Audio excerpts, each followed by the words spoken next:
Hi, Lizanne. Can we do a mic check, please? Yes, can you hear me, David? Yes, thank you. Thank you. Robert, can we do a mic check with you, please? Good morning. Can you hear me? Yes, thank you very much.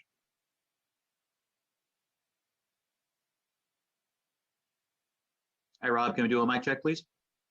Yeah, can you hear me? Yes, thank you. Great, thanks. Hello, Roger. Can we do a mic check, please? How's that going? Sound okay?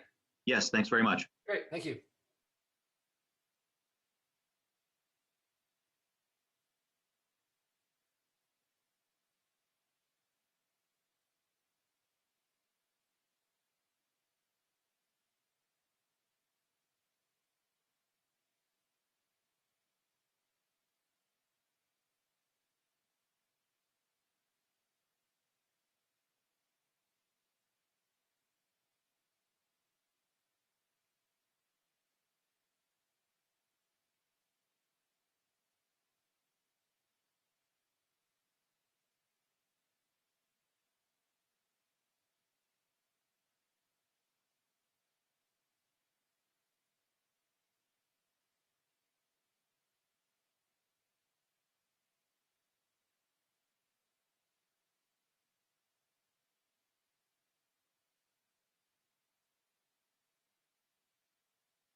Hi, Sylvia. Can we do a mic check, please?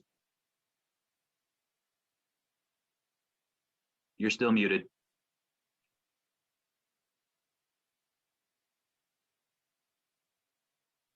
Thanks. I was moving off a headset too. Can you hear me now? Yes, thanks very much. Thank you. Hello, Mary Ann. Can we do a mic check, please? Hi. Good morning. Good morning. Thank you. Sarah, can we do a mic check with you, please? Yes, hi, this is Sarah. Hi, Sarah. Thank you. Thank you.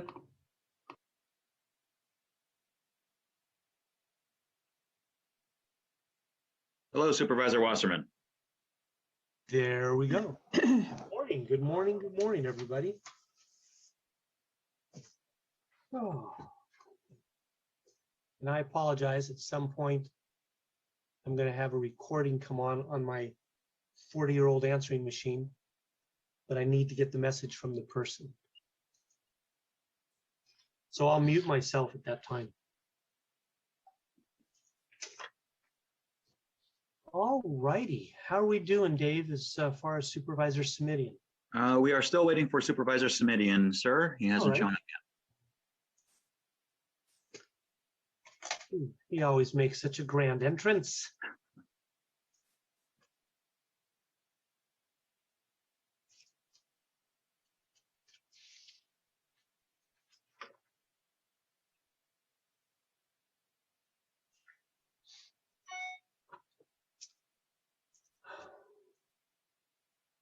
Well, I hope all of you didn't, or none of you had any relationship to the people who were killed at VTA yesterday.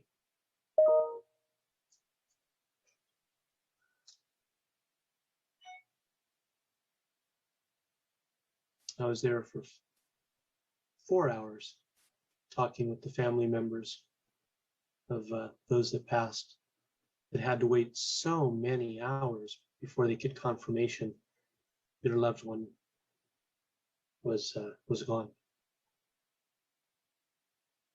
It was crazy, crazy stuff. They had, you know how I have it on my phone anyway. I can tell where my wife's phone is and where my daughter's phone is. They had that for their family members. And when they saw that their family members didn't move, their phone didn't move for 3.5 hours, because those that were shot were kept there until the coroner arrived and did her stuff. They knew what had happened, but they couldn't see him and they didn't have confirmation. All righty, I see Supervisor Simidian here. Dave, let's call Recording this in meeting over. progress. Good morning, Vice Chairperson Simidian, Here. Chairperson Wasserman. Here as well. Thank you very Thank you. much. Have a quorum. Item 2 is public comment. Anyone invited? Anyone who wishes to speak about anything not on today's agenda? And Dave, let me look at mine. Oh, my list isn't coming. I guess I don't have the control on this meeting that I normally have on meetings. Oh, Do we one have any- moment. We can make you a co-host. Thank you. We'll Dave, ask Jean if she can do that for you. And we do have one speaker, sir. we do. Okay, will you please allow that speaker to speak for 2 minutes? Okay, one moment, please, while we get the timer up for 2 minutes. Thank you.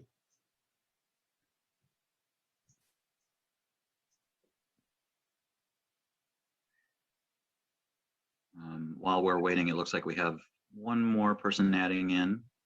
Alrighty. All right, our next speaker is Rhoda Fry. I'm unmuting you. Please accept the unmute. You will have 2 minutes to speak. The timer will start when you begin speaking. Good morning, Supervisor Wasserman and Supervisor Simidian.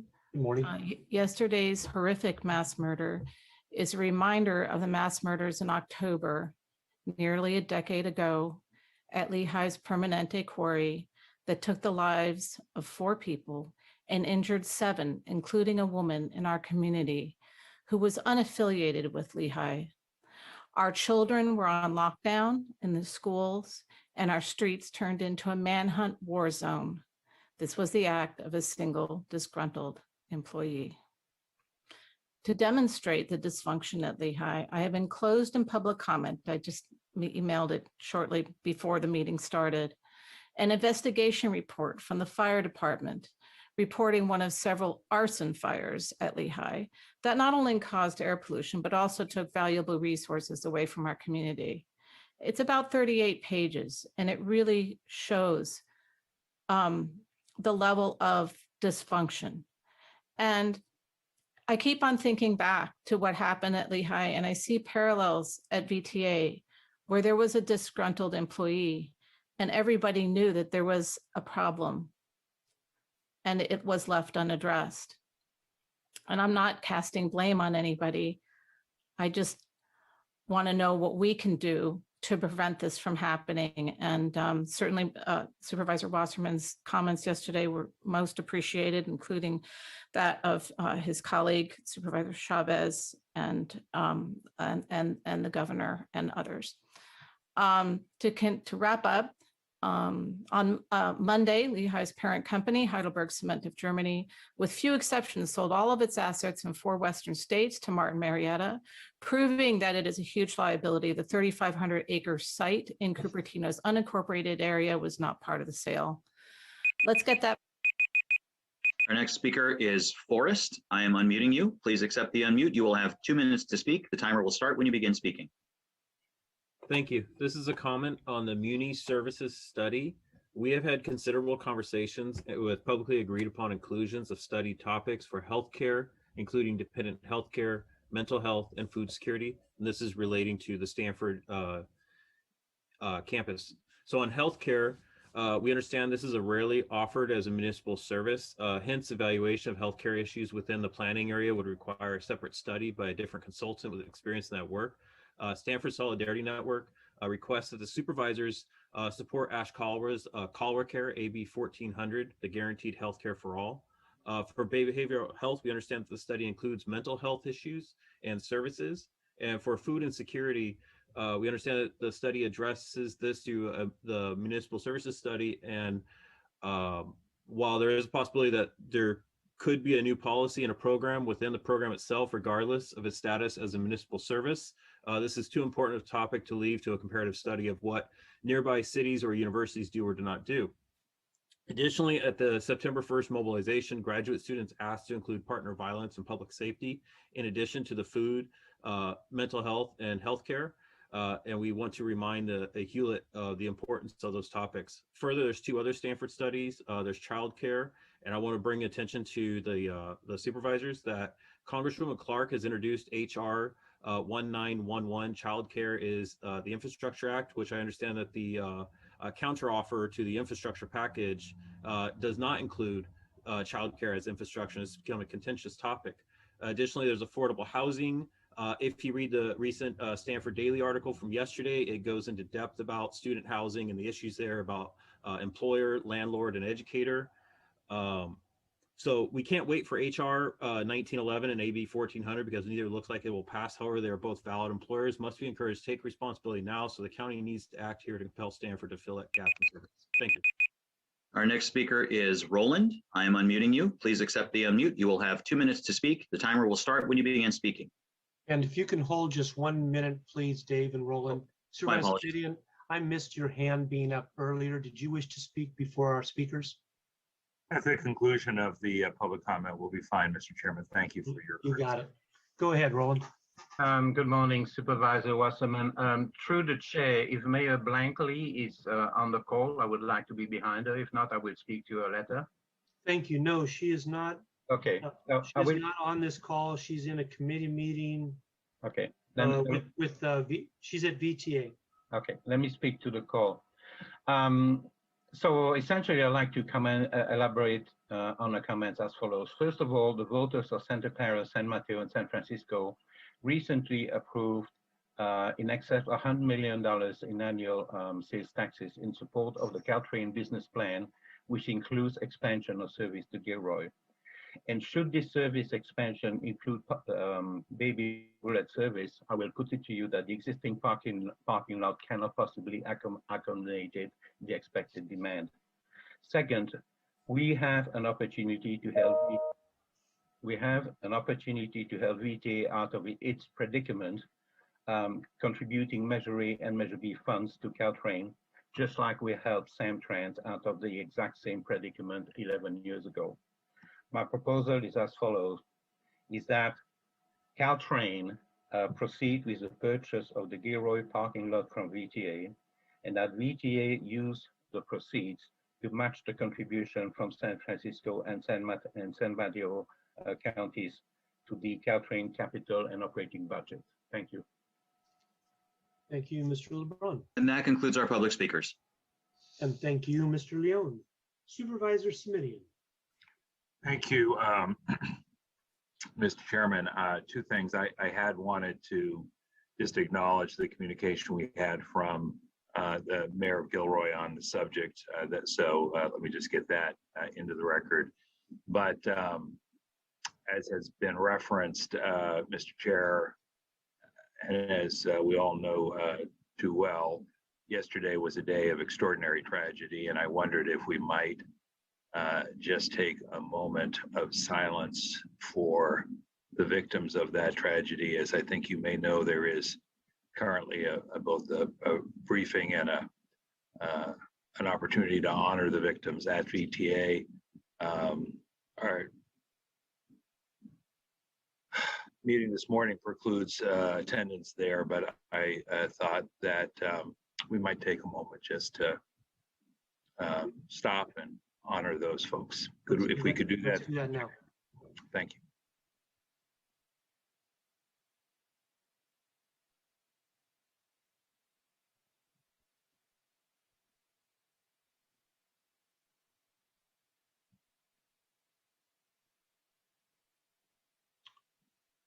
Alrighty, and we're also going to honor them in our first meeting in June. Thank you, sir. Thank you for the acknowledgement as well of Mayor Blankley's correspondence. We now move on to the consent calendar, item number 3. Supervisor Simidian, if I may, it currently has items 8 through 13 on it. I think we should pull 8 and hear it, unless you disagree. And I think we should put 4 and 5 on it to make the meeting more manageable, since we're pulling 8, in which I expect several different speakers. Are those moves okay with you, sir? What I'd like to do, Mr. Chair, if we can agree, is move the consent calendar as contained in our agenda, with the exception of item 8, as you have suggested, I'd like to keep items 4 and 5, but commit to the chair I can do my level best to make those move along expeditiously. Good enough. So I will second that motion, which is to take 8 off the consent and have 9 through 13 be approved at this time, subject to hearing from the public. David, I will go to my screen, which you have so nicely, no, still not there. It was there. We have no speakers, so we have one person who just raised their hand. Okay. Good enough. And how long would you like to give them? 1 minute. No, Okay. this is the, excuse me, this is the consent calendar, 2 minutes. Okay, one moment while we get the timer up, please. Thank you. The next speaker is David Reed. I am unmuting you. Please accept the unmute. You will have 2 minutes to speak. The timer will start when you begin speaking. Hello, my name is David Reed. I own the 84-acre parcel at nearly the end of Felter Road.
Recording in progress. Retaining walls, relocation of streams that crosses the road.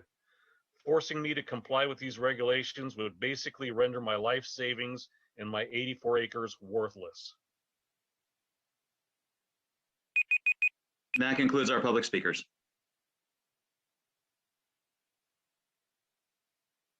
You're muted, Mr. Chair.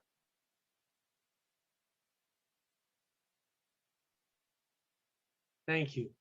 I'm saying to Mr. Reed, who I'm hoping is still listening, you just spoke on item 8. We were hearing 9 through 13. So you have had your 2 minutes on item 8. We now go back. No, we have a motion. We have a second. Mr. Leone, will you please take a roll call? Vice Chairperson Simidian. Aye. Chairperson Wasserman.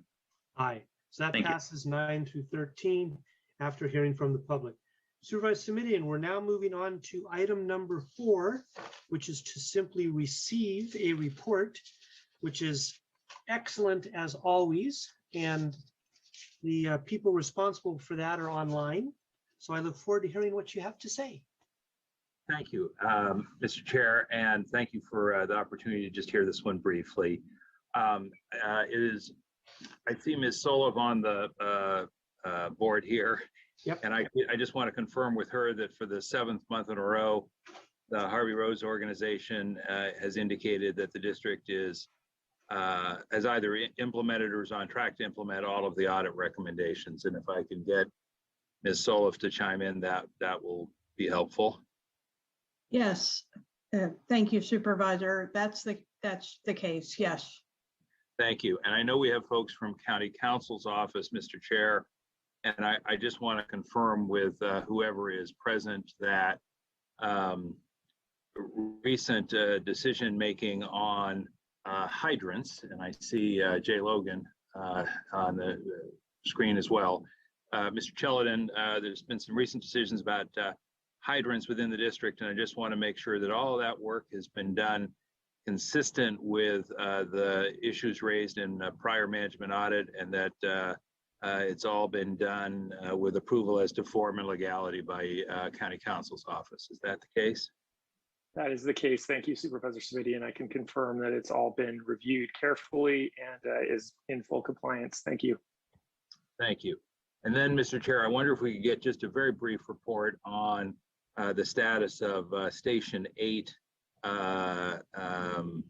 negotiations. As you know, we're trying to pull together a multi-entity effort to improve fire safety in the area, specifically within the boundaries of the Los Altos Hills County Fire District, but with some ancillary benefits for surrounding jurisdictions who are contributing to the effort as well. We could get just maybe a quick update from Ms. Logan through the chair. That would be helpful. Thank you. Go ahead, Jay. Thank you so much. On May 18th, the District Board of Commissioners approved an agreement to establish and conduct fire protection and emergency medical services at Palo Alto Fire Station 8, and this will enhance and extend annual high fire season firefighting capabilities. The agreement is on track for consideration by the City of Palo Alto Council and the Board of Supervisors in early June. Utilization of Fire Station 8 is one of the substantiated 6 benefits of district funds that will provide for regional fire protection services. Approval of the agreement for Fire Station 8 by the board achieves this regional benefit once all the parties approve the agreement. That's my overall comments. Happy to answer any questions. Thank you. Supervisor. Thank you, Mr. Chair. And through the chair, no questions. That sounds like good news all around. And as I understand the timeline, we're hoping for council by the City of Palo Alto City Council action on June the 1st, and then action by our board on June the 8th, which would tee all of this up for enhanced and extended coverage, as Ms. Logan referenced, during this critical fire season. So let me say thank you to everybody for hustling this up and still doing a first-rate job, but doing it in a very timely fashion for that added increment of safety. And with that, Mr. Chair, as promised, I am happy to move receipt of the report, and we can go on to the next. Yep, no motion needed, and I think that's the seventh month in a row that everybody involved is doing an excellent job. Thank you, sir. Nice job, everybody. Thank you very much. We move on to item number 5, receive a report from the Office of Supportive Housing relating to Charleston Road up in Palo Alto, D5. Thank you. And Mr. Chairman, the reason I wanted to keep this item on, but believe it can be brief, is we have a brief staff report because we're making some progress here, but as it indicates at packet page 28, first page of the memo for item number 5, on May the 18th, Office of Supportive Housing received a draft project timeline from Eden Housing offering 2 approval paths. They were, as you know, working with me, Mr. Chairman, they were both a little disconcerting in terms of the length of time. And to their credit, the folks at OSH said they'll be working to refine the timeline after they have a chance for additional discussions with the City of Palo Alto and also consideration of some financing options that might speed the process up as well. So I just want to underscore the importance of acting on this with some sense of urgency, doing everything we humanly can to move this timeline along because the need is great and current. And I would like to just ask this item come back in June, as it is scheduled to do, with an update on efforts and strategies for cutting the timeline down. So that's my request. And other than that, I'm happy to simply receive the report unless staff has a presentation they'd like to make or comments they'd like to add through the chair. Consuelo, anything you need to add? Not at this time. Thank you. You got it. So with that direction, that item is considered received. We now move on to item number 6, related to Stanford University Community Plan update. also D5. Good morning, Supervisor Wasserman and Subcommittee. Sylvia. It's Sylvia Gallegos. Good morning.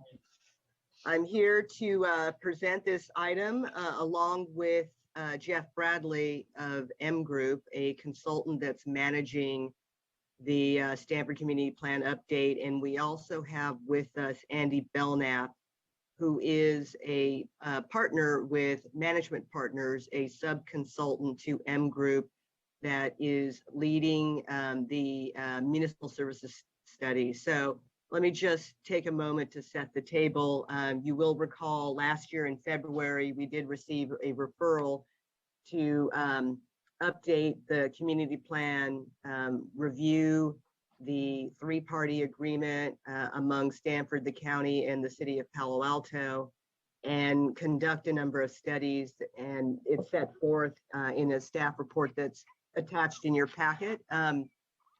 We have indicated previously and reaffirmed today that our plan is to bring the Stanford Community Plan updates to the board in June of 2022. Sylvia, I apologize. I need to interrupt you for just a second. Check with David. David, I can't see who's got their hand raised. Did we have anybody for 4 and 5? No, we did not, sir. Thank you very much. Do we have anybody for 6? We do not. Thank you. Thank you, Sylvia. Please go ahead. Sure, you're welcome. And so, as I just stated, we are still tracking for a date to bring the community plan updates to the board on June 2022, but we are at this critical moment. So as some of you may recall, we have been engaged in a series of communications and meetings with Stanford University, because obviously we need their cooperation and support to complete these studies. And recently, April 24th, I did submit a letter to the university setting forth for both the child care study, the municipal services study, and then also the graduate student affordable housing study, that we were at this juncture where either they were going to be able to provide information to us that will enable us to complete and have useful studies, or we were going to be in a moment where we would have to make a determination about whether we could complete the studies. So then subsequent to that, on May 13th, we did conduct a meeting with university officials.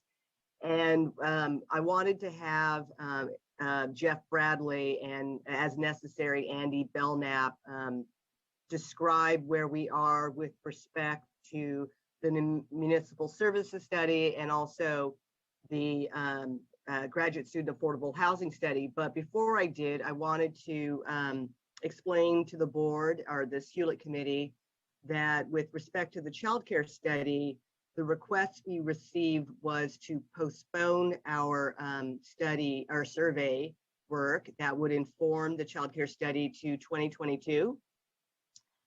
And the reason was that they had cited that they had conducted a study of their student population in 2019, and that they were planning to roll out some new initiatives. And then also the question of what university life would be post-pandemic. And so I have had a couple of meetings with the team with respect to that request, and we'll be soon making a decision about whether we would continue working with the university on some delayed timeline, or whether we will go back and counter offer, if you will, because obviously the studies are necessary to inform the community plan update, and we are committed to bringing that forward on June of 2022. That's correct. So with that, let me introduce Jeff Bradley to speak to the status of the other 2 studies, and then we would be available to respond to any questions or comments that you may have. Thank you, Steph. Thank you, Sylvia. Welcome, Jeff. I mixed Sylvia and Jeff and got Steph. Thank you. Thank you, Chair Wasserman and Vice Chair Smitty, and pleasure to be here before your committee. quick update on the graduate student affordability study, housing affordability study that's being conducted by David Dozema from Kaiser Marston Associates, the same group that did the Nexus studies that supported the affordable housing ordinances for the county at the back in 2018-19 time period. So they've re-engaged. We've had several productive meetings with Stanford staff around housing issues and affordability issues for grad students in particular is the focus of this study. And within the last week or two, we've received the final piece of information that the specialized consultant was looking for in order to complete that study. So we're grateful for that and looking forward to getting that study buttoned up probably before the other two studies that Sylvia summarized. And then the second study is the municipal services study that the county and myself is working with management partners. Andy Belknap, a principal at Management Partners, is on this meeting here on Zoom. So he can help out, fill out some of the details as well. But essentially we've been, over the last several months longer, we've been meeting with Stanford, talking to Stanford, requesting information that can allow for a thorough and complete analysis of municipal services provided by the university as outlined in both the 1985 land use agreement, the 2000 community plan for the Stanford area, has an implementation program around Stanford providing municipal services, and the county having the ability from time to time to ascertain the adequateness of those services. And so that's essentially what we're trying to do here. Stanford obviously is a private university, so they had some concerns about releasing detailed financial information. We responded by offering some non-financial metrics for several of the community services, of which there are a couple dozen that we're attempting to evaluate through this analysis. And then we identified a subset of about 5 services where we really felt like we needed financial data to make meaningful comparisons. And we've had ongoing dialogue with the university about that and exactly what we're looking for and why, and including a meeting scheduled later today, this afternoon, to continue that dialogue. But that's where we are with the municipal services study. But as Sylvia mentioned, we're at this critical point where continued delays would start to implicate the project schedule, and would make it very difficult to achieve that June 2022 target that we've been planning on since the beginning. Thank you. Thank you. And I'll check once again with David. We have no speakers on this item. We have a couple of hands raised now, Mr. Chair. We do. Would you please give each of them 2 minutes? Okay, one moment, please, while we get the timer up. Thank you. And then Supervisor Smitty. Our next speaker is Jean McCown. I am unmuting you. Please accept the unmute. You will have 2 minutes to speak. The timer will start when you begin speaking. Thank you very much. I would like to provide the committee with a quick description of Stanford's engagement with county staff and your outside consultants on the various study topics. As was mentioned, these were launched or authorized by the board back in February of 2020. You've heard the topic areas. There are 2 others that are not mentioned yet, police services and Title IX. And we haven't really begun work on those yet because we don't have scopes from the county as to what data they would like on those topics. So leaving those aside, we did start our work on the childcare topics in September of 2020 with introducing our leadership to the county staff. And then most significantly, beginning earlier this year on all of these study areas, we've had many meetings, as has been referenced, virtual meetings, emails, documents provided on all of these topic areas for the last several months. That's included a fact sheet about our childcare programs and the internal survey that Sylvia referenced that was done by the university in 2019. We've also provided comprehensive information on all the programs and policies that support our graduate students. And there was a reference earlier briefly to a Stanford Daily story. That story is not complete in its information. And if there are any follow-up questions from staff about that, we'd be happy to work with them on that. There have been some areas of concern regarding privacy, as was referenced, and we've continued to talk about those issues with the county. And then especially in the case of the municipal services, because it's so far-reaching, it's been necessary to talk to many different departments and offices within the university to gather the information. That's involved at least 45 individual staff members at Stanford to get the information and provide it to management partners. And as you can imagine, doing this during the pandemic with many people working from home has sometimes been a challenge. Having said that, we believe both Stanford staff and county staff have truly been doing the best together. Thank you, Gene.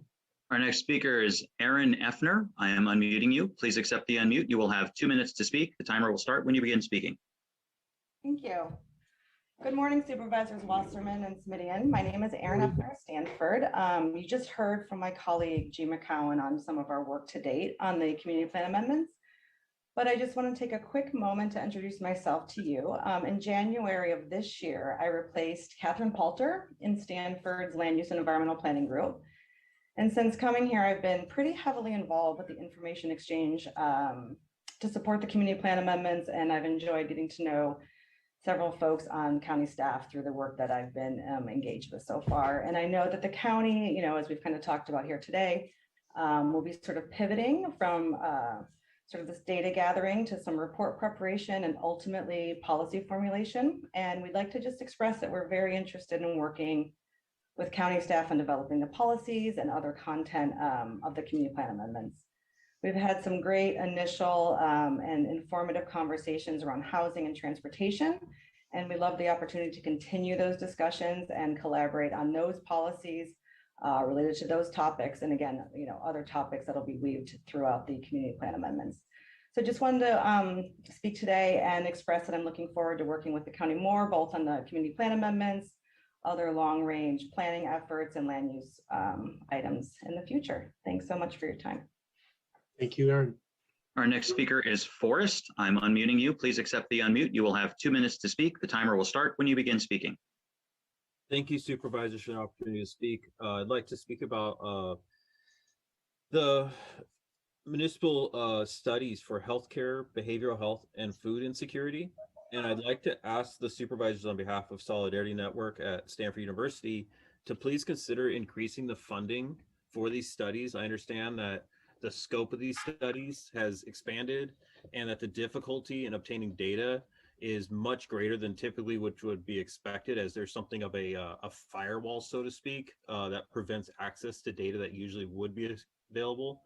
And for those reasons, from the standpoint of the graduate students, it's become clear that really the task at hand, that the initial budget possibly isn't sufficient to provide the quality of the study that would be needed for something of this magnitude.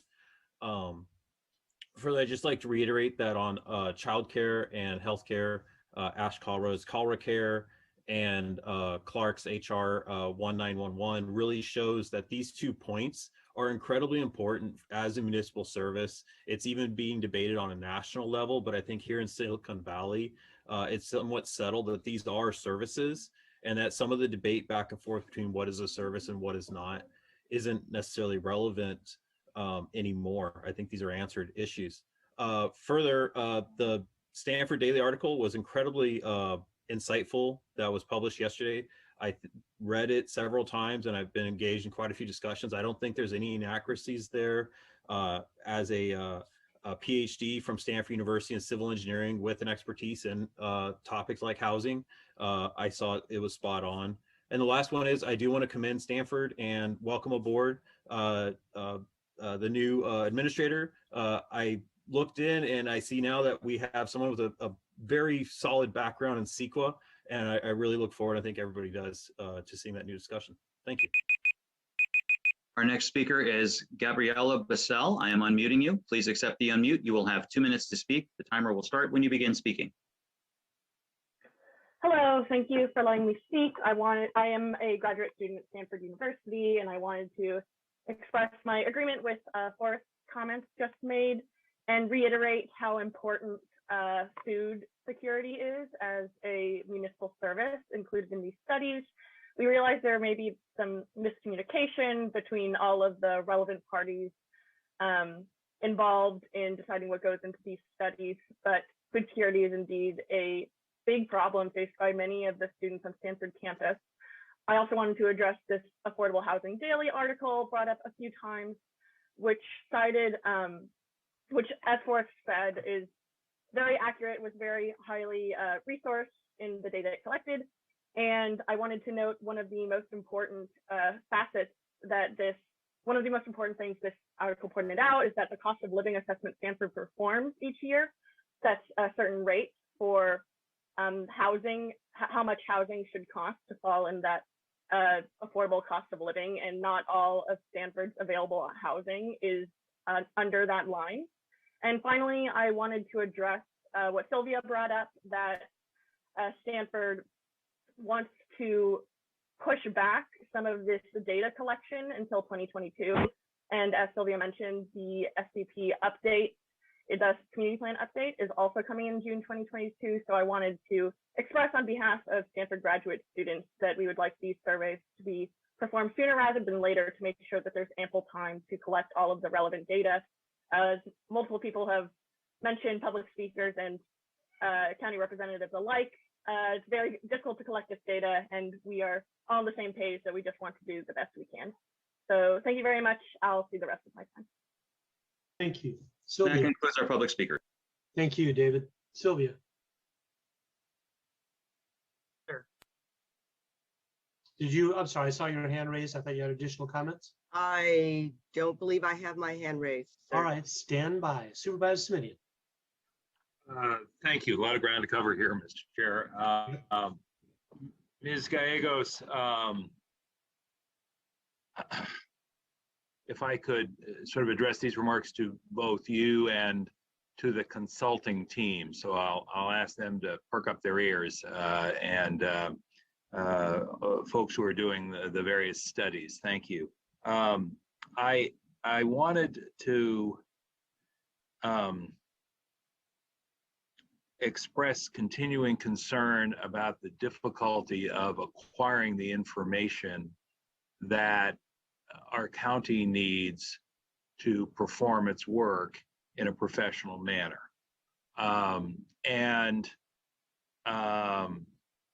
You know, I'm hoping for a better exchange in the future, but I am candidly mindful of the fact that you know, we were subject to litigation by the university on our housing studies and fees. That suit, of course, was ultimately dismissed and then withdrawn after being resubmitted. I am mindful, Ms. Gallegos, as I know you are, but perhaps others may not even be aware of the voluminous Public Records Act request that the university filed, I believe, in late 2019. And I'm mentioning these things because here's what I don't want to happen, and I'm looking right in the eyes of the consultants, whether they know it or not.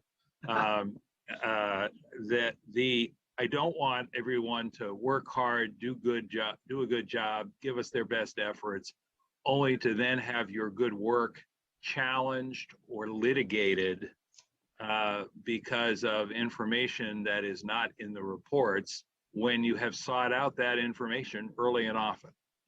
And that's why, Ms. Gallegos, I want to thank you for your lengthy letter detailing the various efforts to obtain the information. And while I appreciated the university's engagement around the conversation about, well, let's talk about how we might get you the information you need. But I think for the consultants, you're going to need to be ever diligent in terms of seeking out that information. And here's the bottom line to this long riff of mine today. Please document carefully your every request for information, because if at some point your work is challenged by the university, and history suggests it may well be, we're going to need you to be able to say, on this date, that date, this date, and that date, we made the following requests for this information, that information, and this information. And This is just good practice under any set of circumstances, but I think in this particular instance, the history of the back and forth between our county and the university suggests that it's going to be very important that you all are able to do that when the moment of truth arrives. And again, Ms. Gallegos, my thanks to you for having done that in a way that allowed for a very complete, very thorough recitation of the good faith efforts people had made. I see you leaning in, Ms. Gallegos. I have much more, as you can imagine, but if you have a reaction, I'm happy to take a breath.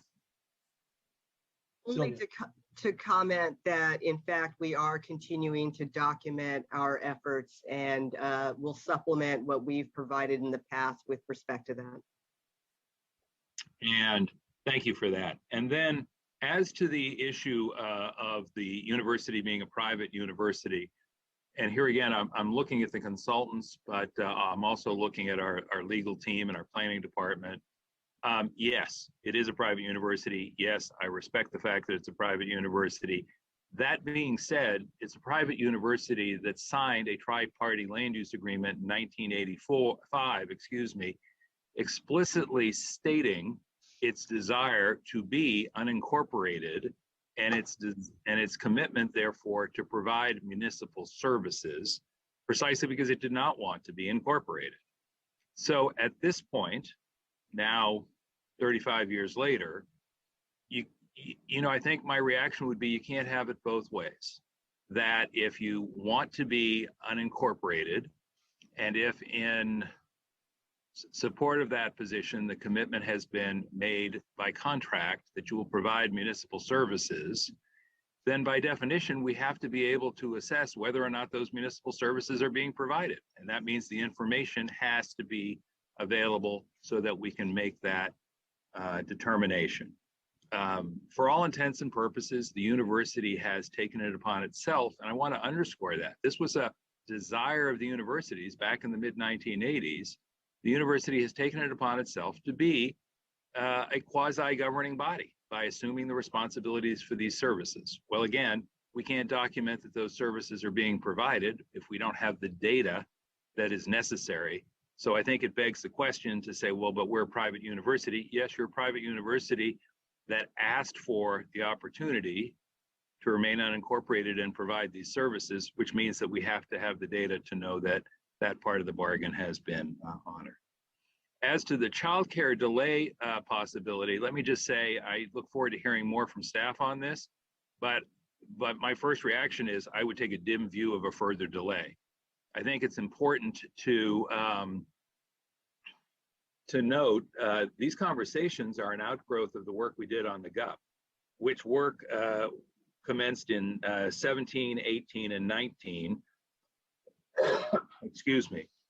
And then, of course, when the university withdrew its application, we started down this path in 2020.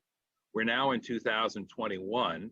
If we wait until 22 to start a study, that means that it'll take a year or two probably, to get us to 2024, which will mean that we might have a study 8 years after these conversations first began. Let me just say, the irony of that in a study about childcare, I mean, you know, these kids are going to be high school students at the rate we're going here. So let's stay on a timely path in terms of getting the information. The phrase "sooner rather than later" was used by one of our speakers, and it resonates with me. And there's no guarantee that when we get to 2022, there'll be some agreeable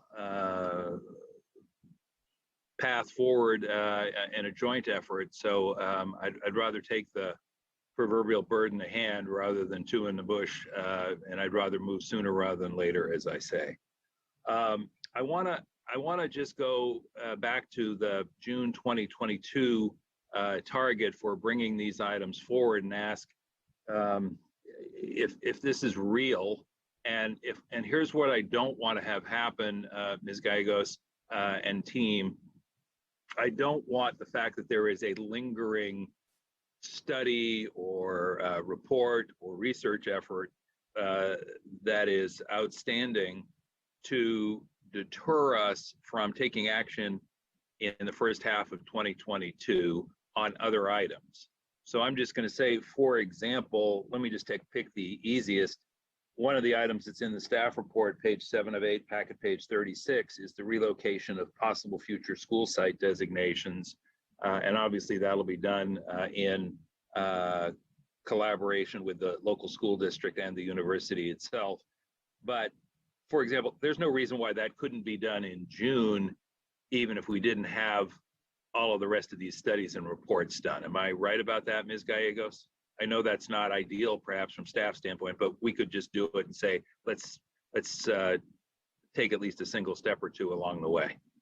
You're suggesting that the updates to the community plan could be done in phases. If that's what you're suggesting, that's certainly true. Our goal is to bring everything forward, however, in June of 2022. I applaud that goal. I support that goal. I stand ready, willing, and able to help you on that goal. But what I don't want to do is get to June only to discover that somebody says, well, we've got one more thing and we're going to have to wait another 6 months to a year when we have the rest of the work product ready to go. Okay. We understand that concern, and those are the conversations we're having internally right now to assess that. Okay.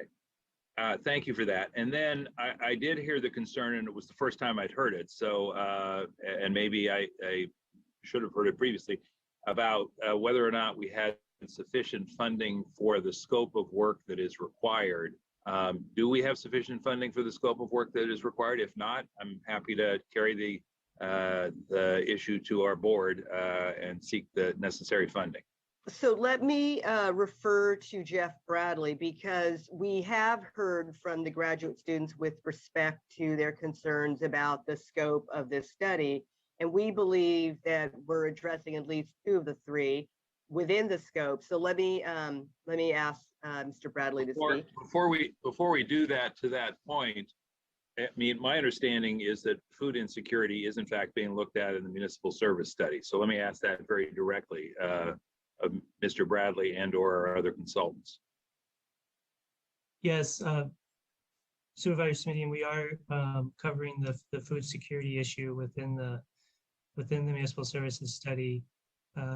Previously, we, the project team, had decided to not include the municipal service study because it's not typically a municipal service, and just deal with it with from a straight up policy perspective and develop policies and programs around it within the community plan itself.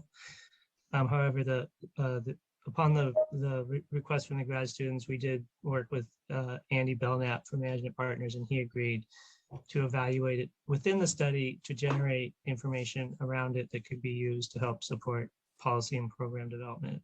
Yeah, and Mr. Bradley, we can talk about this again some other time, but I would just be, I would push back on the notion that this is not a municipal service.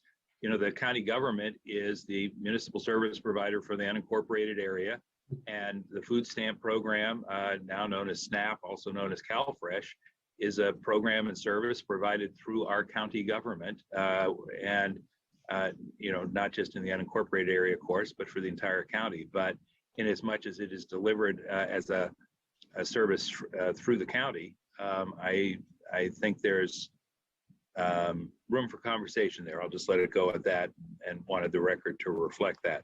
And my understanding is that the mental health or behavioral health services issues will also be looked at in the community plan municipal services study and the community plan amendments. Am I right on that as well in terms of what's being covered and where? Correct. I think there's some terminology usage there. We're using the term behavioral health, which we find by definition includes mental health. But the grad students were focused specifically on mental health and called it out on that basis. But I think we've had some discussions with Forrest and Gabriel and Alexa, and we've shared the fact that we believe we're covering that. And so that only leaves the third issue was healthcare, as some of the public speakers spoke about today. All right. Well, and I know those healthcare issues, Ms. Gallegos, if I remember correctly, can be addressed in the community plan, in part because that's where our policies go, but also because we have a health element in our general plan these days. Yes. Yeah, I would say for the public generally and for the various campus constituencies, including but not limited to the grad students, while I have generally taken the view that we want the municipal services studies to be expansive, comprehensive, holistic, whatever word of the day I can come up with, I have to remind myself sometimes to be a little bit restrained here, because as this conversation suggests, it's a struggle to do all this.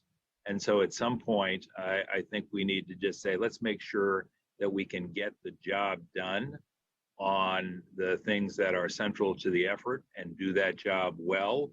And as I suggested earlier, make sure we have a bulletproof set of studies, because there's every reason to believe that they will be challenged when the time comes. And so I know it's tempting to say, what about this and what about that? I am the original what about this and what about that guy, as my colleague and Ms. Gallegos are both smiling. But I do think at some point we just have to say, this is what we're looking at, and let's make sure we do a darn good job of looking at it and nailing down what the expectations are. And the last thing I'll say is, let me just add my welcome to Ms. Erin Effner. This is a challenging dynamic for all of us, given the unusual governance situation that exists pursuant to the 1985 Tri-Party Agreement. And I'm hoping we can make our way through it to the good of all. So thank you for that, Mr. Chair. And now I'll finally stop. And if there's still probing of Mr. Bradley and his team that Ms. Gallegos wants to do, but I wanted to get those three issues out on the table with respect to healthcare, behavioral health, and food insecurity in particular. Thanks. I think you've done a good job. Sylvia, anything you want to add? We have no other comments to make today. Thank you. We've heard from our speakers, and we'll consider the item received and the direction given. With that, we move on to item 7. Let me just flip my binder over here, which I assume is going to be Sylvia. Jacqueline. Yes. Hi. Good. Planning. Item 7, receive annual report from the Department of Plan Development relating to the status of the County Surface Mining and Reclamation Act program. Jacqueline, welcome. Thank you, President Wasserman and Chair and Supervisor Simidian. We are prepared if the committee would so desire for us to present a presentation. If not, we will forego that presentation unless there are specific questions that we might be able to answer. And with me today is Principal Planner Manira Santier and Senior Planner Rob Salisbury, who are managing the SMARA program. Thank you. Thank you, and I appreciate the information that was sent to us plenty of time in advance. I want to look, David, do we have any speakers on this item?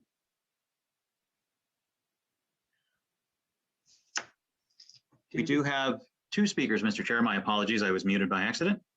No problem. 2 minutes each, please. Okay, one moment while we get the timer up. Our next speaker is Rhoda Fry. I'm unmuting you. Please accept the unmute. You will have 2 minutes to speak. The timer will start when you begin speaking. Hey, I didn't get an email about the SMART update today. And so can you please make sure that we get emails if we're signed up for Stevens Creek Quarry and Lehigh updates. Counter to SMART statute, Lehigh has denied access to the county for SMART inspections as detailed in the illegal road NOV. The county should supplement boots on the ground inspections with drone capability. Having drones could have prevented the illegal road construction without proper erosion controls, along with loss of wildlife habitat. It is shocking that the Water Board proposes to fine Lehigh only $50,000 for the release of 5.25 million gallons of chlorinated water to Permanente Creek. That's about 200 person years of standard Bay Area resident. As we faced another terrible drought, it is equally shocking that San Jose Water or Valley Water are silent on this issue. Speaking of water, in 1983, a man-made calamity at the quarry caused a flood of water and sediment 4 miles downstream, evacuating 540 students at Block Middle School and causing other damage. much. We've just invested $84 million for the Permanente Creek Flood Protection Project. This new project and homes and structures downstream are now threatened by the Jaeger Yard landslide above Permanente Creek that the water ball calls a health and safety hazard. The county has watched it grow for years.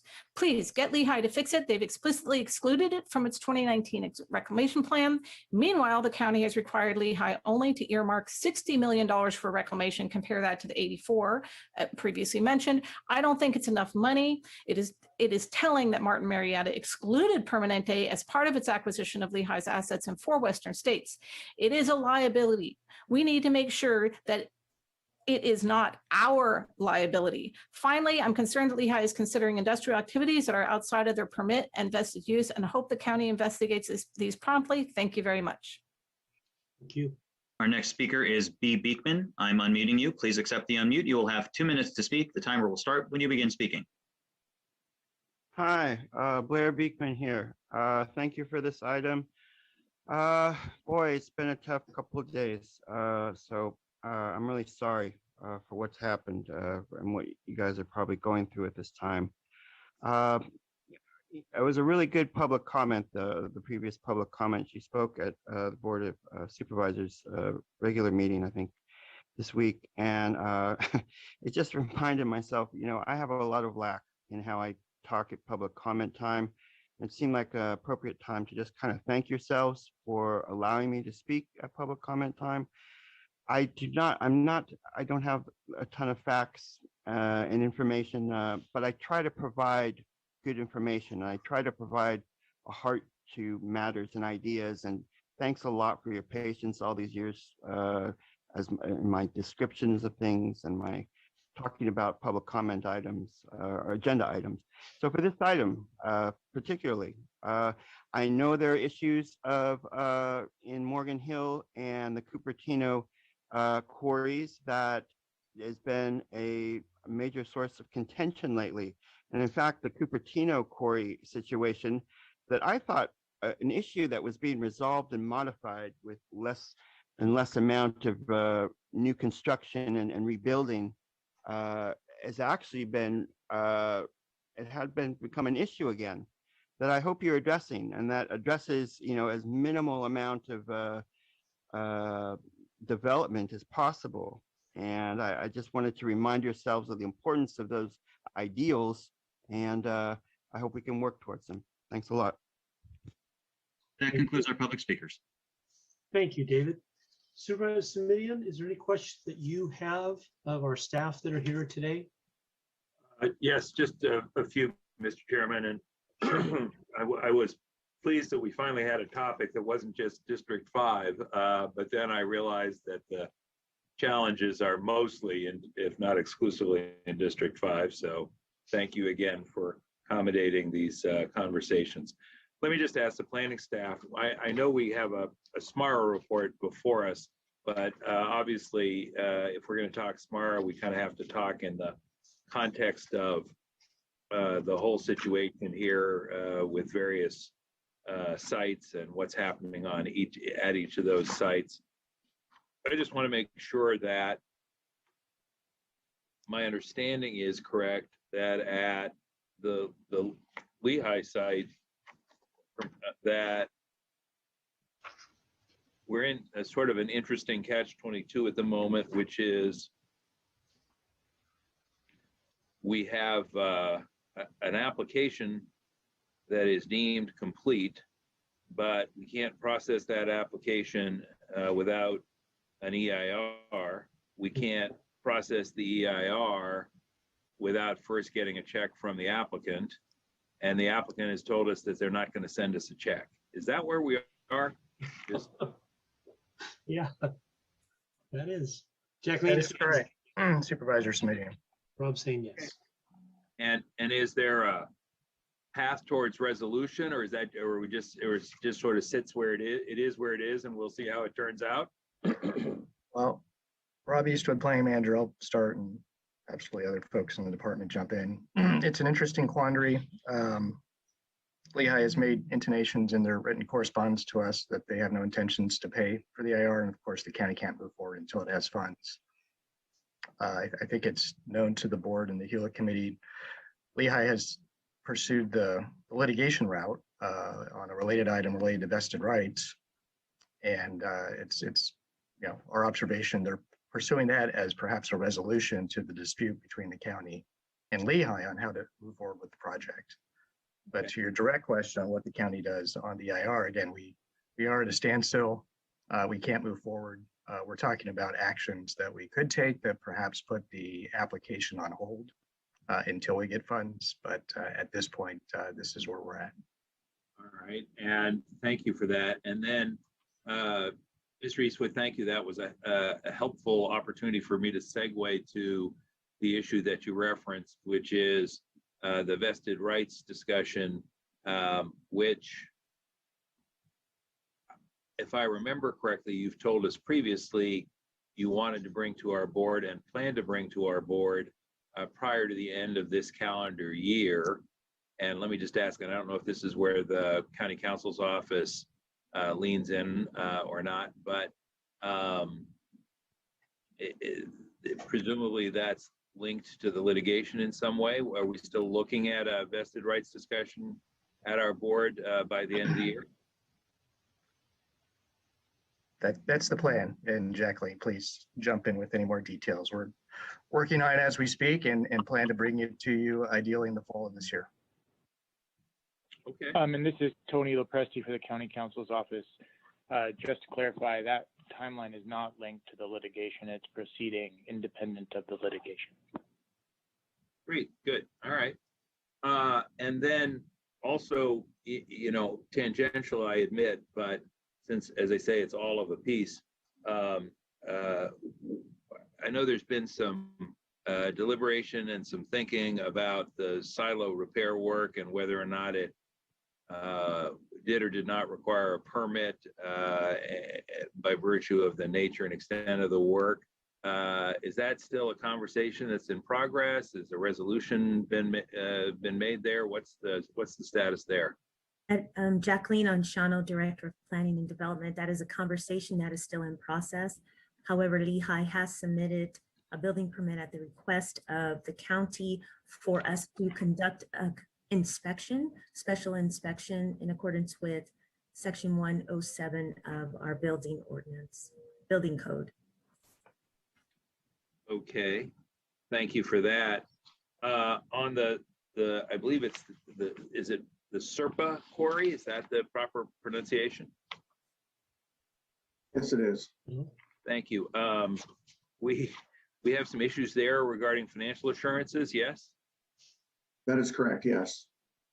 And to grossly oversimplify, and please correct me if I get this wrong, we need to have some financial assurances in place for presumably for reclamation. And right now we have zero. Is that where we are? Not precisely.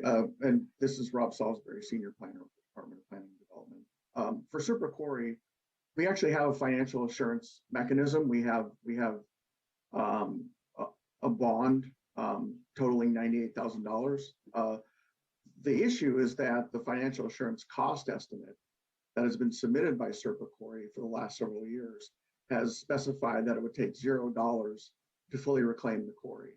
And the most recent phase only covered a subset of the entire quarry property, or a subset of the area within the reclamation plan boundary. So there's problems with their estimates, not with having money available to fund reclamation. Mr. Salisbury, are you suggesting then that $98,000 might be in the ballpark of the appropriate amount of money?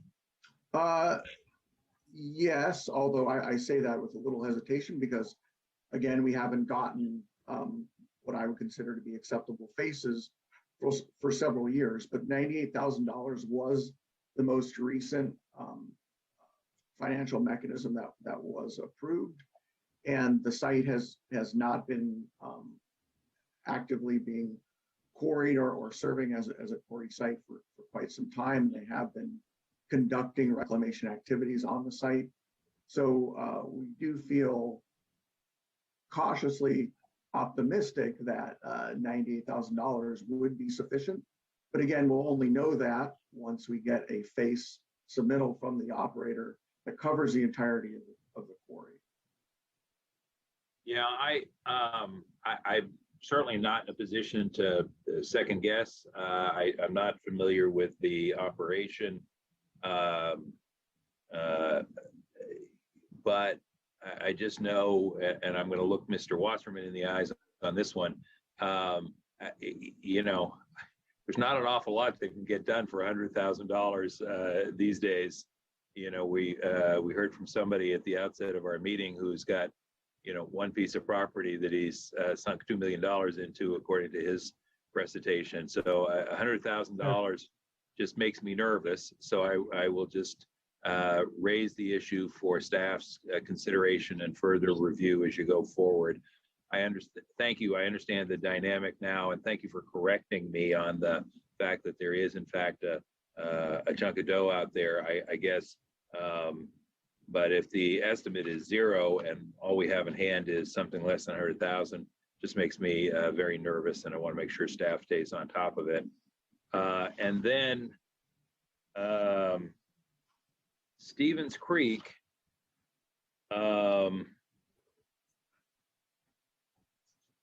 I understand, I think, what our county is doing in terms of trying to get folks into compliance, but the hard fact is, at this point, they've been operating without a permit for something like 7 years, yes? That's approximately correct, yes. All right. Well, not good. I know you know that. And I guess I just want to make sure that we have what we need from them in a timely fashion, and that we're not still having these conversations year after year after year. At some point, we got to get things right there, and they've got to get things right. And I think most of us would think that more than 5 years, now up to 7 years, is an awfully long time to be out of whack on something like that. Mr. Chairman, go ahead. I was just going to add, we are working aggressively on the issue, and it's not lost on the department. They do have a compliance agreement. Unfortunately, we've discovered a series of new violations out there, not good. We're documenting that. We're amending violations to address those. Department will consider additional tools if necessary, which could be fines, could be other things as necessary, but we are aggressively pushing the quarry to get into compliance. Thanks. And just one last minor issue, but it's, I think, important in terms of transparency and clarity for the public. In the packet, page 41, page 4 of 8 in the staff report, the third bullet from the top talks about the proposal, and forgive me, I'm jumping back now to the Lehigh facility, the proposal to decrease the lower ridge crest along a portion of the North Quarry high wall by approximately 100 feet, necessitating modification of the 1972 ridgeline protection easement held by the county. And what I want to ask, and I think I've referenced this in the past, but I'm going to make it a very explicit request today and ask if we can get a yes, is that any future documents, the 100-foot number is accurate, but misleading in my judgment. It's accurate because if we go to the top and say, what's the vertical drop? It's 100 feet, fair enough. But it's misleading in that it sounds like it's just 100 feet from the bottom to the top. And of course, because it's a slope, it's actually several hundred feet from the bottom to the top. And it is a very wide stretch as well. So can we ask, please, Ms. Anshano and your team, that in any future staff reports and public documents, that in addition to the 100-foot vertical cut, the chopping off of the top that is being proposed, that there be reference to the full length from top to bottom and of the width. And I think by providing that complete set of numbers, we'll do a better job of communicating what's really being proposed here. Yes, certainly, Supervisor Smitty. Thanks. Thanks so much. And again, entirely accurate. I get it. I just think for folks who don't have the familiarity with the site, it's problematic. All right. Thank you, Mr. Chair. Appreciate it. Thank you. Thank you for the comments. Thank you for the answers and the questions. We heard from the public as well. This item was to be received and it has been received. Thank you all very much. Stay well. We move on to item 8, which was previously pulled off of the consent calendar. It's to receive report from Department of Planning and Development, Roads and Airports, and Parks and Recreation relating to the board. It says the Board of Forestry and Fire Protection State Minimum Fire Safe Regulations. In a nutshell, and I'm very interested in this topic because what I've learned thus far is what's being requested is unrealistic, an incredible burden, unfunded mandate. I don't know how far along they want to go on all this. And perhaps they can do something, down the road on that relates to new construction or sharing or something. But I live in downtown Los Gatos. I'm looking out my windows at the Santa Cruz Mountains. And to get 20-foot wide roads to these homes to provide fire service will require retaining walls like you have never seen, will require the movement of utility pole after utility pole after utility pole. You're talking millions, if not billions of dollars, just to do it up in the Santa Cruz Mountains in my district. So I'm very interested in hearing from Jacqueline and Rob and Harry and Don. Who did I leave out? And another Rob and Lisa on what's going on with this.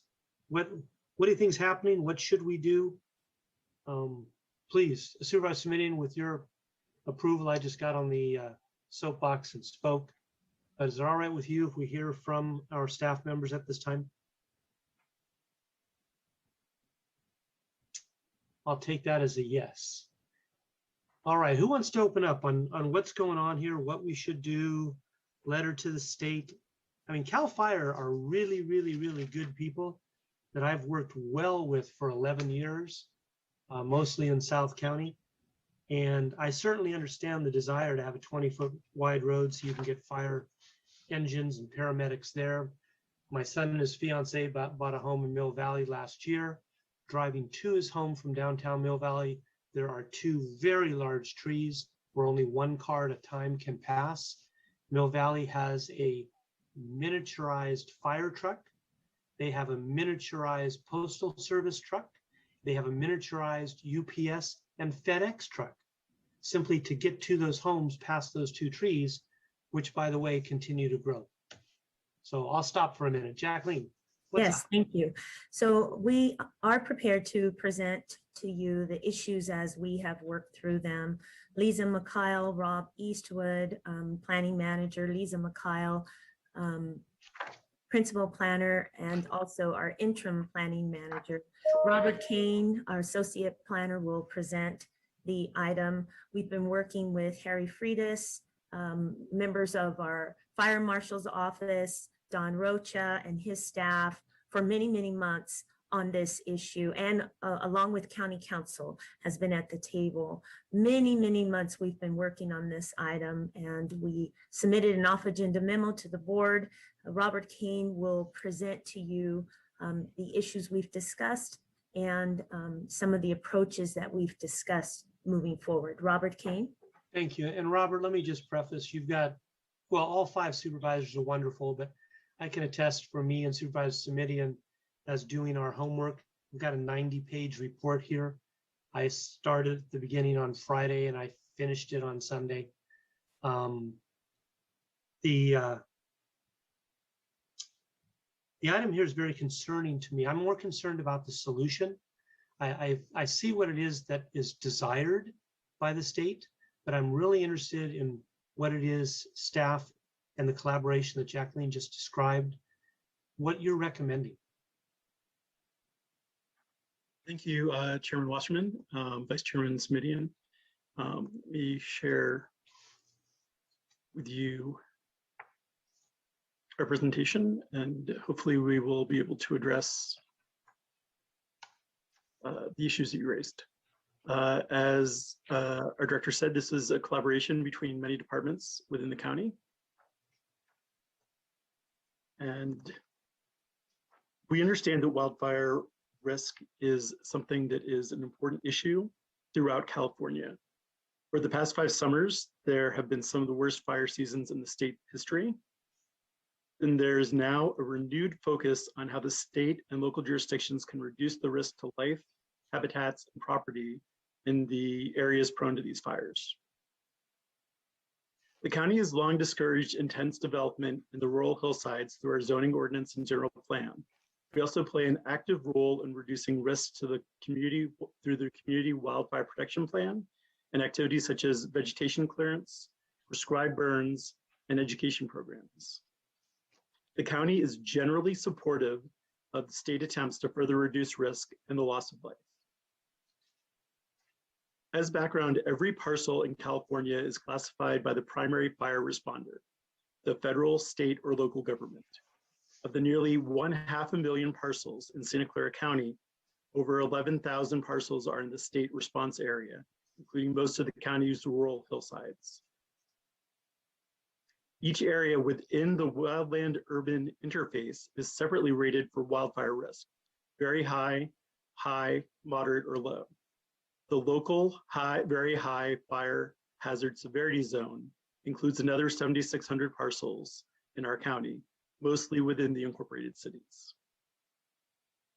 Since 1991, the California Board of Forestry and Fire Protection has created fire safety regulations for the SRA.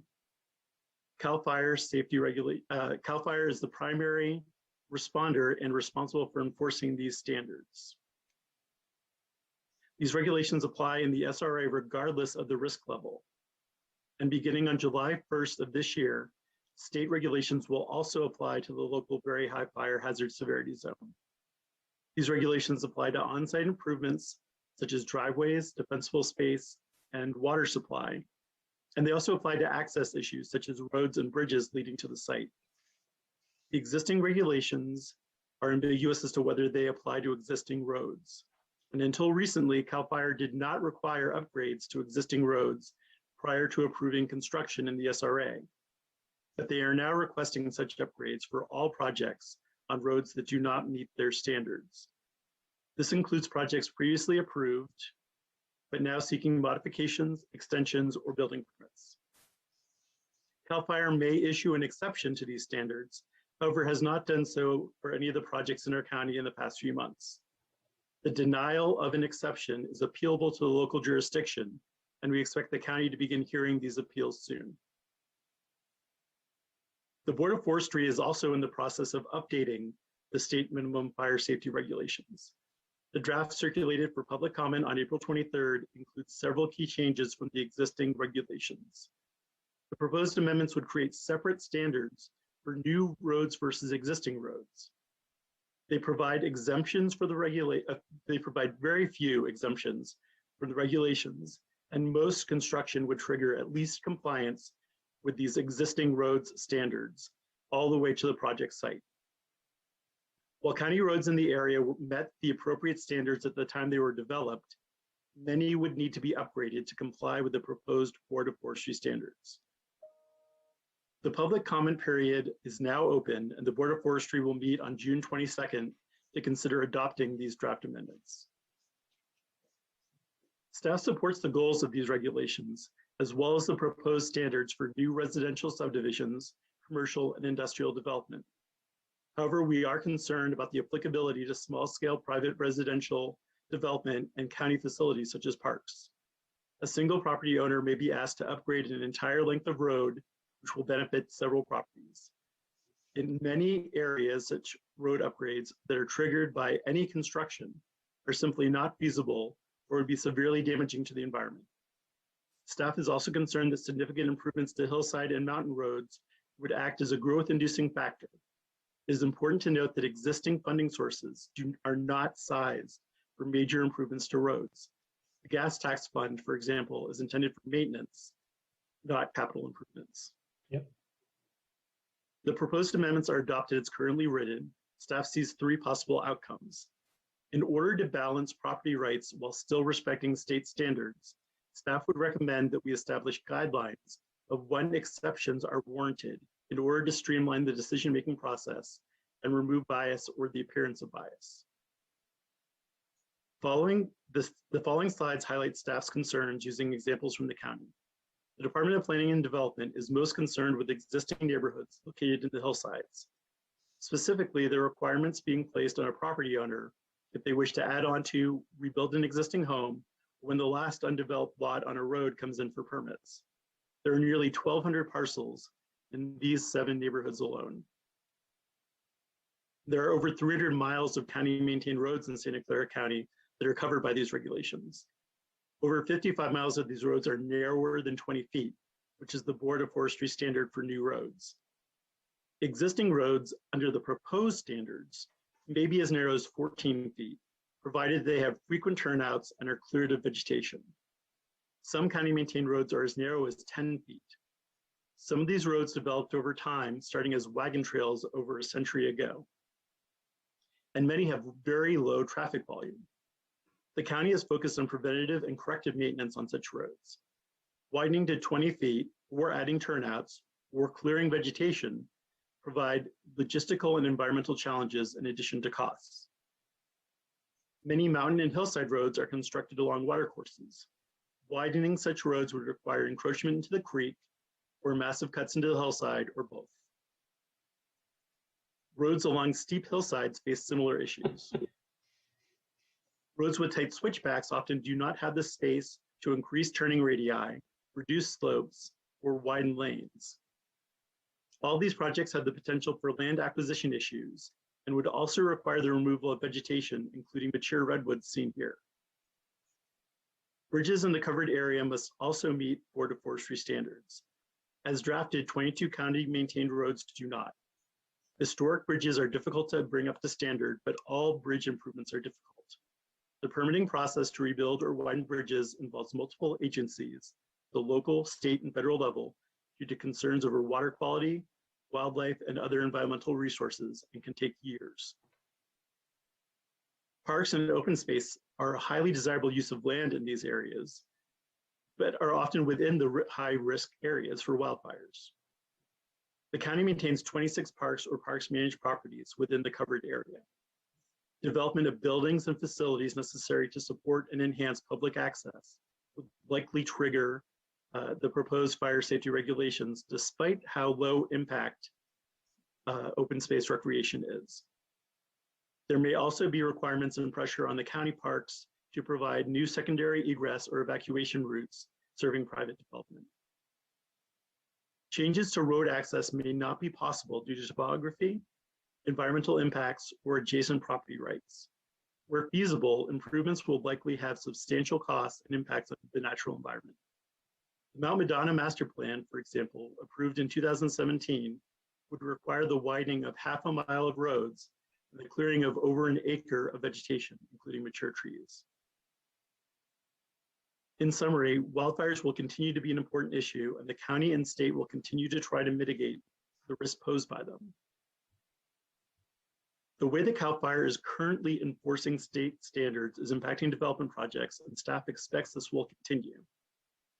Many existing roads constructed in the high-risk area were built to previous standards but would need to be upgraded if CAL FIRE triggers for development are met along them. County facilities, especially parks, will likely be burdened by these regulations as drafted. And staff is recommending that we create a special fire safety regulations appeal board. I'll now turn it over to Planning Manager Rob Eastwood. Okay, I'll help just bring home some of the final points here, Supervisor Wasserman and Smidian. So this is a very important issue, as Jacqueline mentioned. We've been working on it for months. The level of coordination in the county between roads and airports, fleets and facilities, parks, planning development just underlines we think it's a very high stakes issue and the ramifications could be huge. And so the big purpose today is to call your attention to it, the potential consequences, make sure it's high on your awareness, and we'll just walk through the actions the administration is taking, and of course seek any further guidance on steps that we could take to address this. So as mentioned, we do have a bunch of communities we'll just call them sort of legacy communities that were built, 50, 100 years ago up in these high fire hazard areas.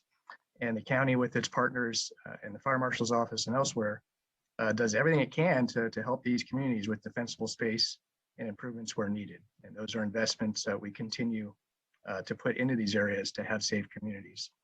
The issue here, as Mr. King mentioned, is we just think the regulations as drafted is a pretty blunt way to address fire safety. There is no doubt with climate change and mentions of mega drought, this issue will get worse. But the county is trying to take a more nuanced approach that avoids the bluntness of either no development whatsoever can take place in these areas. And it's our belief some of the land uses, such as open space preservation parks, is exactly the right land use for high fire hazard areas that preserves the land and allows a minimal impact on the land. And in addition, these legacy communities that do rebuilds in new homes, facing millions of dollars in improvements, again, has its own set of issues. So as opposed to a blunt approach through these regulations, we're trying to suggest a more nuanced approach, improvements where able, where feasible for these communities, and just continue to help these communities with improvements in defensible space where available. So that's the extent of the comments. We have prepared those. Extensive gratitude to County Counsel's office who did the heavy lifting on drafting suggested changes. We're prepared to submit those to the Board of Forestry today and preparing to do so in the next week, so they will get those in time and consider them. But again, await any further guidance from the both of you on that. That's our intended next steps. In order to leverage our concerns, we anticipate same concerns coming out from the other 58 counties in California. We've been coordinating really closely with other community development directors in the other counties. Our county counsel's office has been coordinating with other county counsel's office, and we are sharing our comments in the hope that where we have collective interests on these regulations, that we're providing a unified voice back to the Board of Forestry. With that, any thoughts, guidance that both of you have on other ways to Thank you, Rob. Oh, the regulations, we'd be looking for that also.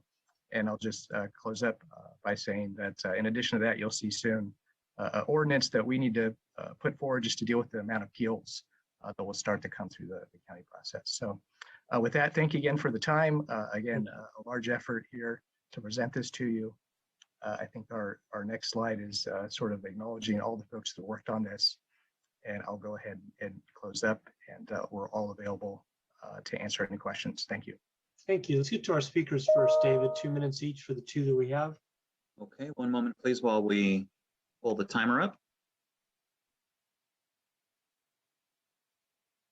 Our next speaker is B. Beekman. I'm unmuting you. Please accept the unmute. You will have 2 minutes to speak. The timer will start when you begin speaking.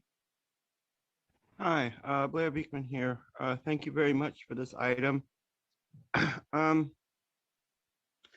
To me, there's been a real urgency about the ideas of upcoming wildfires and sea level rise, and the very possibility of a large earthquake in the Bay Area in the next few years.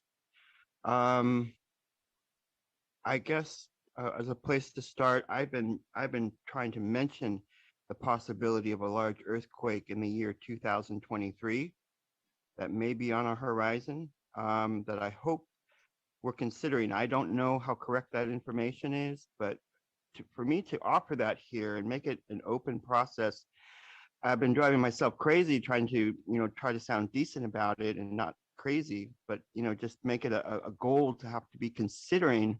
And if we're open about it, that develops dialogue and open conversation, and we can prepare ourselves better.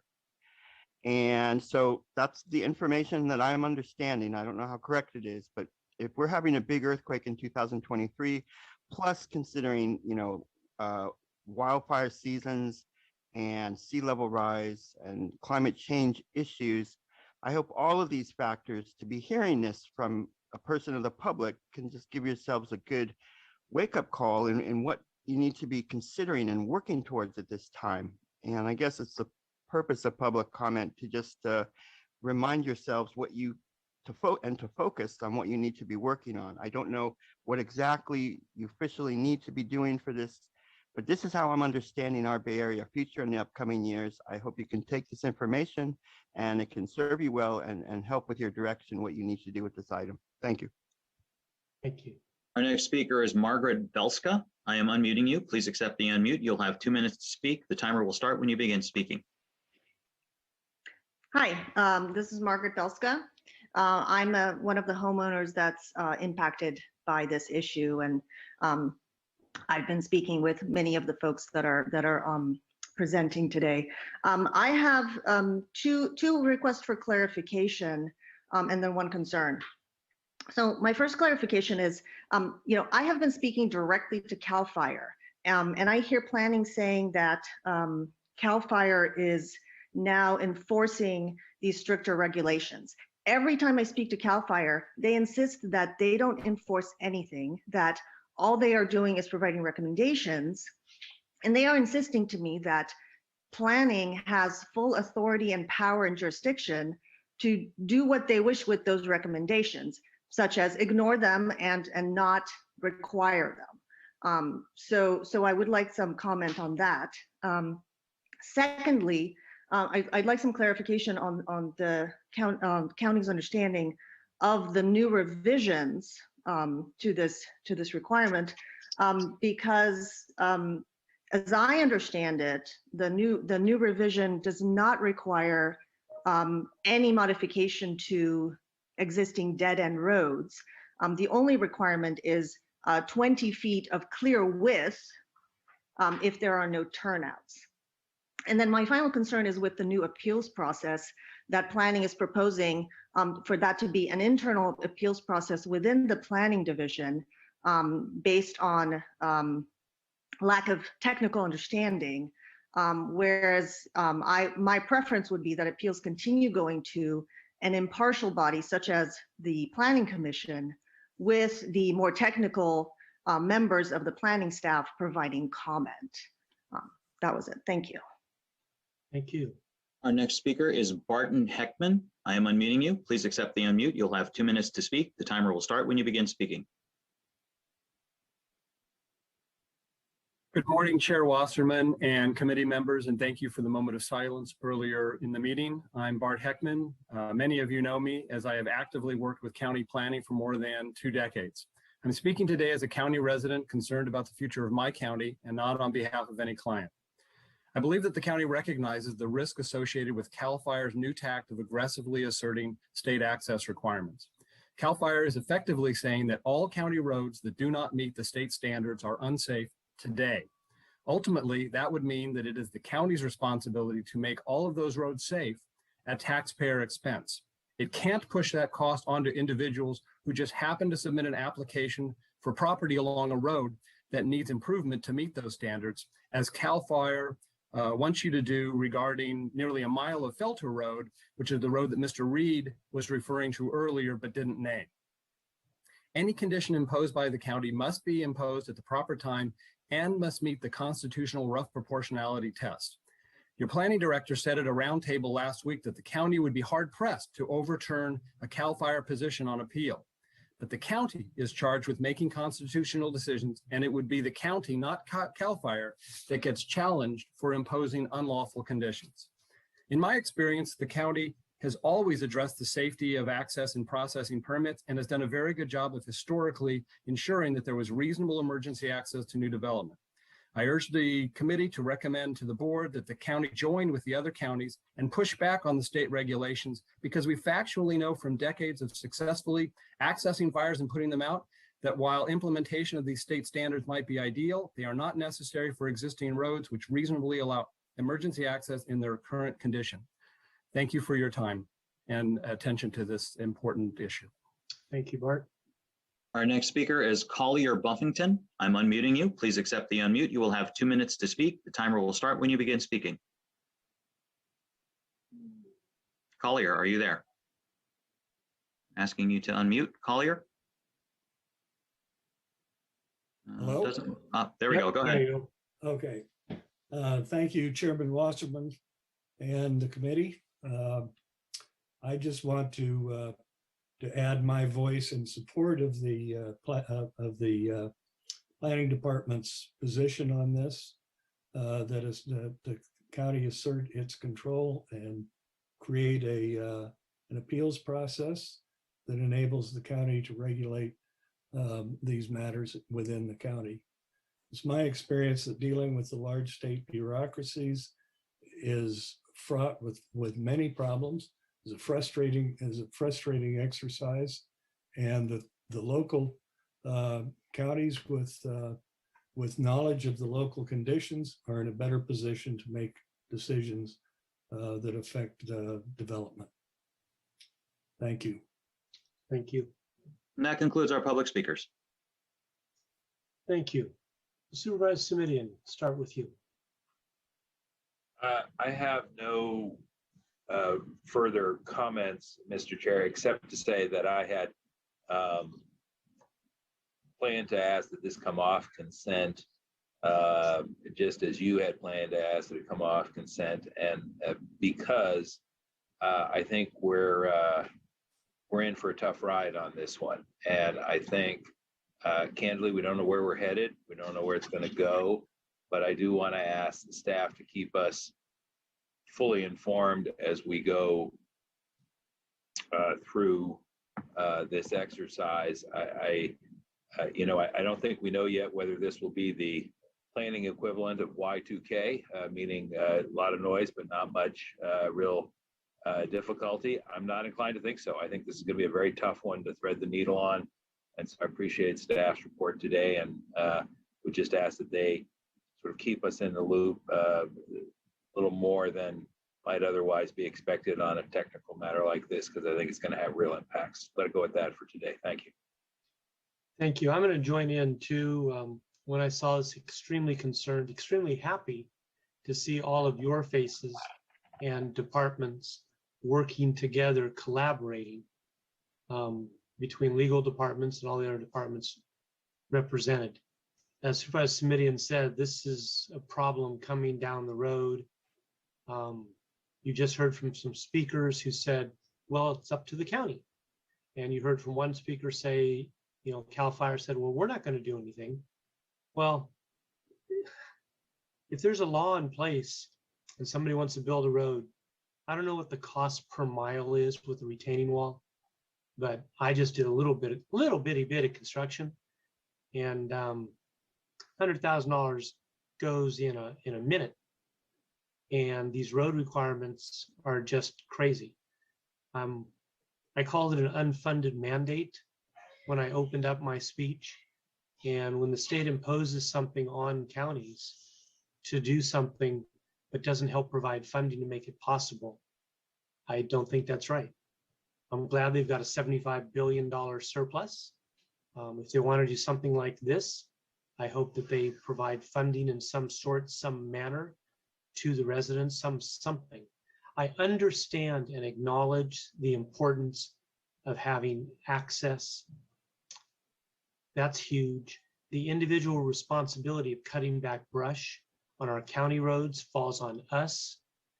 The individual responsibility of cutting back brush around a person's home falls on the homeowner. And if we can do those things, we can really minimize the chances of needing a fire truck to be up there. That's the cheapest, easiest way to do it. I will, let's see, this was received report from department, and that's it. We've received it. I will say to Jacqueline and everybody else involved, if you need some sort of signature from the president or the board for some sort of document that you're sending, pointing out all of these issues, if you can collaborate, as you're saying, with your similar departments in other counties and counties association, something, the more the better. Thank you very much for bringing this to our attention at this time. Please don't hesitate to come forth to us at any other Hewlett meeting or the board as necessary if there's something you need from us, just to make this realistic. Each person who owns a piece of property is entitled to a home. If there's a road going out there and it requires, my fiance just bought a Mini Cooper. I understand that, but there's certain burdens that are put on taxpayers and citizens that are not realistic. And we need to point that out, and we need to get to a reasonable solution to lower fire risk in Santa Clara County. Supervisor Simitian, I see your hand raised. Well, thank you. Just briefly, I wanted to follow up because I think your comments, Supervisor Wasserman, highlight the importance of making sure that as we have these conversations, we don't let people turn this into a false choice, a binary choice between, either we want to be fire safe or we don't. And I think the staff was very wise to, I can't recall, forgive me, who used the phrase blunt instrument, but to characterize the state approach in that way. I think, my metaphor here will be, we got to find a way to thread the needle, to figure out how we can both improve and upgrade and still keep everybody, while keeping everybody safe, while still being realistic about what that entails and how it's done. And so as I said, I just want to caution, and I appreciate the support from your home, as well. I want to caution the staff in dealing with folks at the state level not to let yourselves get lured into that, well, are you for fire safety or not? False choice of a conversation. And the last thing I want to say about that, and I hope it's a point staff will make, is, if this is done badly, and there is then understandable resistance, that will delay getting it done right, getting it done well, and that will delay getting the kind of improved fire safety that everybody aspires to achieve. So this is one of those times when being heavy-handed, using a blunt instrument, could actually get in the way of a more immediate and thoughtful approach, and that could have really tragic consequences. So thank you, Mr. Chair. Thank you. We have no more speakers. Thank you, every member of staff that made your presentation and all the contributions you've done, as Jacqueline has said, for many, many, many months. With that, sir, and without objection, we will adjourn this meeting. Mr. Chairman, excuse Yes. me. I just think we need to take a minute to look Mr. Eastwood in the eye and say, Mr. Eastwood, is this the last ULIT meeting you'll ever have to attend in your entire life? I was going to try and slink out of here without that. But yes, my last day with the county is tomorrow, so I will not be before ULIT. Well, we best take wishes a moment through the chair to give you our best wishes and to say thank you for a lot of years of service here. The work that the county does, particularly in the land use arena, is not always highly visible or much appreciated. Or fun. But thank you for the service and wish you well in your new venue, truly. Thank you very much. Agreed. All the best, Rob. Thanks. I won't go far. Look me up in Campbell if you need to. Good. Take care. Bye-bye.